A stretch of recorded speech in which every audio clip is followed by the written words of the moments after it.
Hello, everyone, and welcome to the show. Tonight, my guest is Colton Pickard, who works for Young Americans Against Socialism as, I believe, a CMO. Thank you so much for coming on.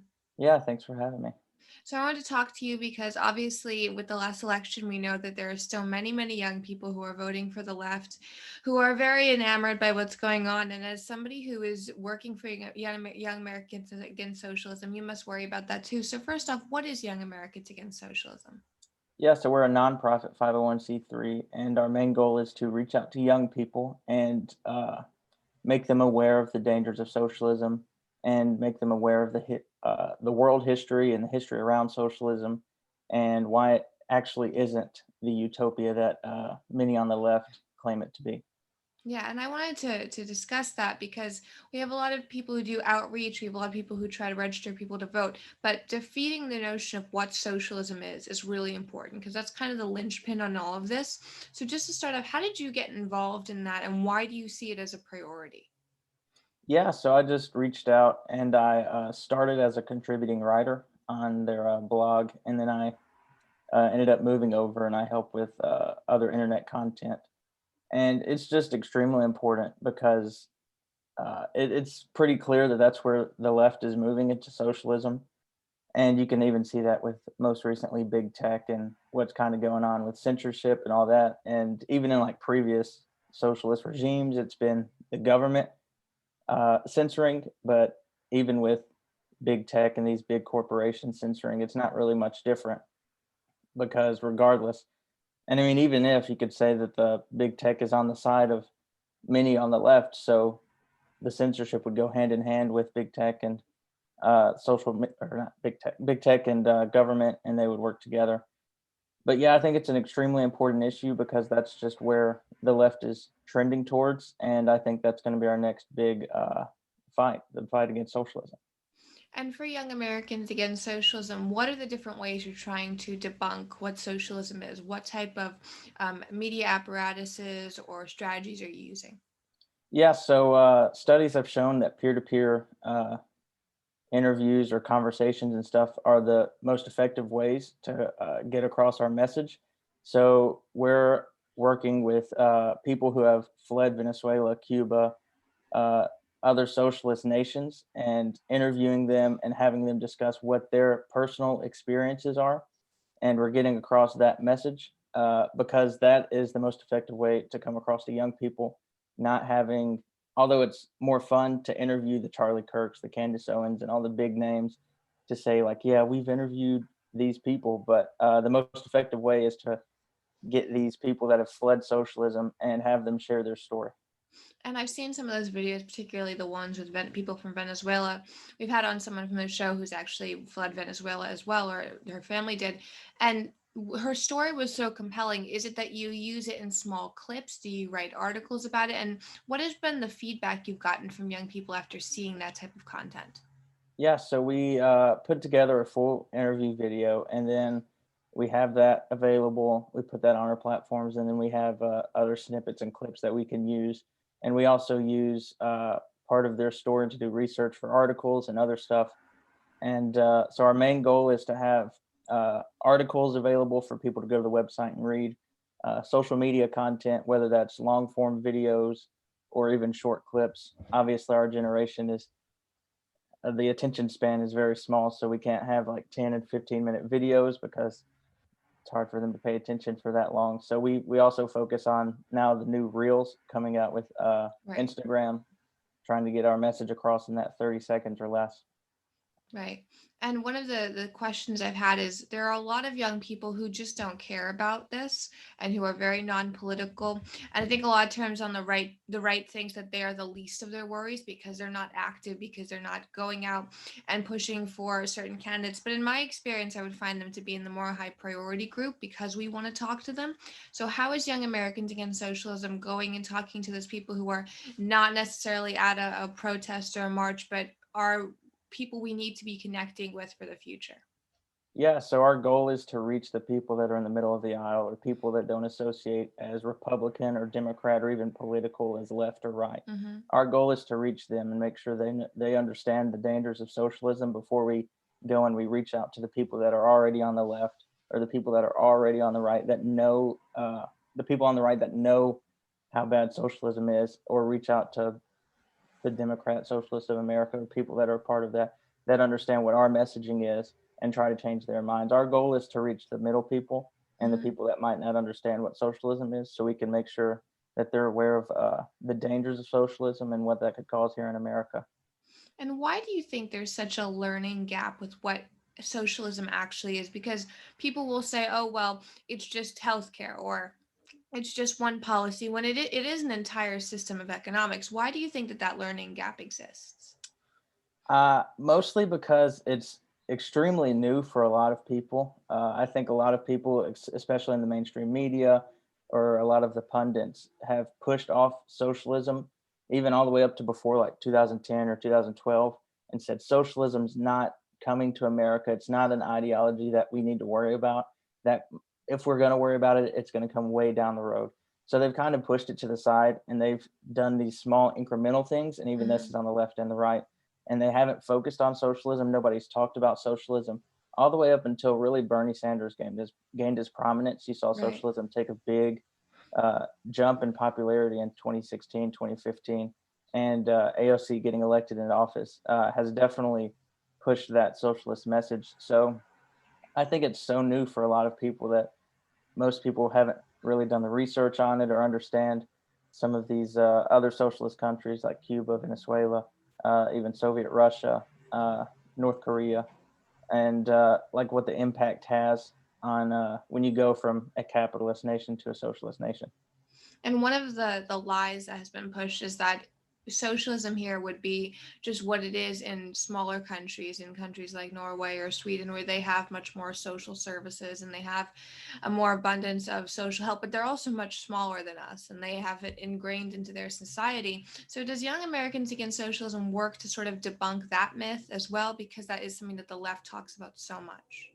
Yeah, so that's one of my favorite talking points is that is the whole Scandinavian socialist whole thing that they're pushing. They're pushing the idea of having a Scandinavian socialist country here, Hmm. but while pushing the policies of Venezuela. So it's kind of impossible to have that Sweden utopia of having extra social services while pushing policy that reflects Venezuela. So that's one of my Right. favorite talking points to talk about, and also our founder and CEO Morgan Ziegler, she loves talking about that and debunking Sweden and all of those Scandinavian countries as not being socialist. And I can't remember which country it is, but I think one of their prime ministers came out and said that they're not a socialist country; they're Mm. a mixed market country. So Yes. it, it's kind of difficult because even those socialists that are pushing that Sweden socialist agenda don't understand what all of Sweden and other Scandinavian countries' policies really are, especially compared to Venezuela and kind of what Bernie and AOC are pushing. And because you mentioned Bernie and AOC and the other people that are really in their coalition, they work very hard to make sure there are more candidates like them, to make sure that their message keeps growing. It doesn't get stagnant. There's even if there's the same stuff Bernie was talking about in 2016, it's new packaging all the time. Do you see that as something we need to be doing more of with capitalism, the rebranding of it or the pushing it of the explaining it for young people like the Democrats do with their own stuff? Yeah, I definitely think we need to use social media to our advantage, or at least as long as we have social media on the big platforms. I've kind of seen a transformation in our messaging since 2016. I think we've definitely got more tech savvy. Even some politicians have gotten more tech savvy to kind of take on what the socialists are doing. But still, the Democrat Socialist of America, they're still putting people in office, even if that's at the local level or the state level. So we definitely need to be aware of who the DSA sponsored or the DSA promoted candidates are, where they're getting put into office, how they're getting put into office, and if we can kind of stop that. And one of our ways at Yas messaging wise is to kind of look at some of these leftist Instagram pages and Hmm. see what their messaging is like and kind of replicate that with our messaging and kind of put our own twist on it because these leftist pages that have millions of followers, they're obviously doing something right. So I think it's a good thing to look at their pages and look at their messaging and see how they're wording that and try to figure out how we can word ours similarly or how we can engage with the youth through similar tactics. And I think that's something we're doing pretty well at Yas. We started that this past fall, and Hmm. we've seen a big boost in some of our swipe posts and our reels and stuff when we've kind of changed that messaging. And I think that's an important point because the data is out now. We know we did not do very well with young voters in this election. We actually lost some ground. So people who are saying, "Oh, we need to win over the youth vote," to me, it's more breaking even now or making major inroads. Is there a specific topic that you see, yes, get a lot of great feedback over, or one specific type of debunking that you really see young people say, "That surprised me," or "That made me think twice about socialism"?